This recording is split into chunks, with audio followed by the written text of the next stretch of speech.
आज हम आपको बताने वाले हैं क्लास 11th का एक टॉपिक है न्यूटन के गति विषयक नियम। तो न्यूटन ने इनका पूरा नाम है, भौतिक वैज्ञानिक है, इनका पूरा नाम है आइजैक न्यूटन। इन्होंने 1686 में ईस्वी में गति के 3 नियमों को प्रतिपादित किया। इन नियम के आधार पर ऐसे कणों या वस्तु की यांत्रिकी को समझा जा सकता है जिनमें द्रव्यमान होता है।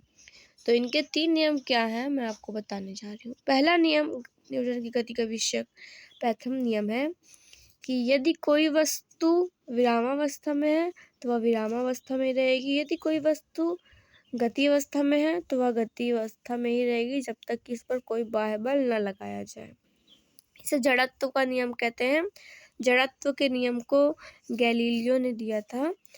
जड़त्व के नियम और गति विषयक प्रथम नियम में सिर्फ इतना अंतर है कि न्यूटन के गति विषयक प्रथम नियम है कि यदि कोई वस्तु विरामावस्था में है तो वह विरामावस्था में रहेगी, एक समान गति अवस्था में है तो गति अवस्था में रहेगी जब तक इस पर कोई बाह्य बल न लगाया जाए।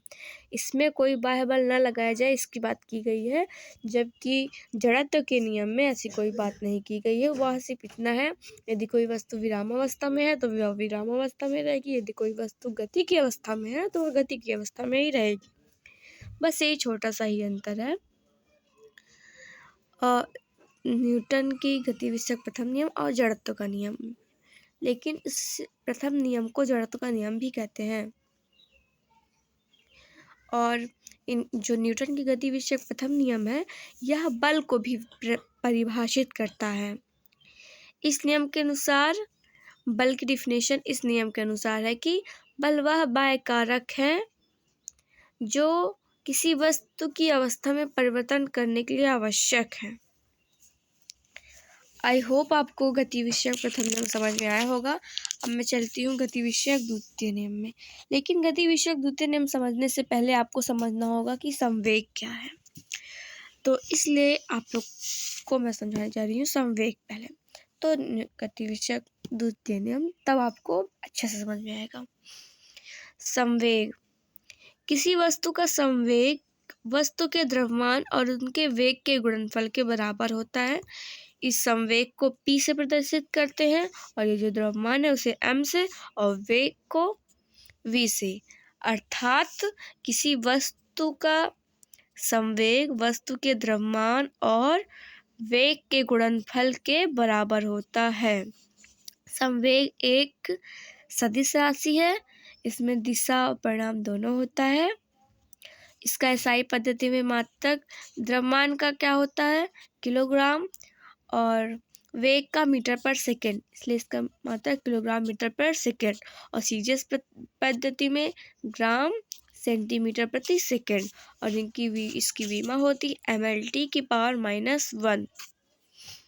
एक ये है नोट, इसको आप लोग ध्यान दीजिएगा। विरामावस्था में वस्तु संवेगहीन होती है जबकि गतिवस्था में संवेग होता है।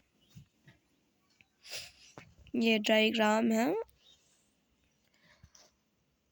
अब हम आपको बताने वाले हैं संवेग पर आधारित कुछ महत्वपूर्ण घटनाएं।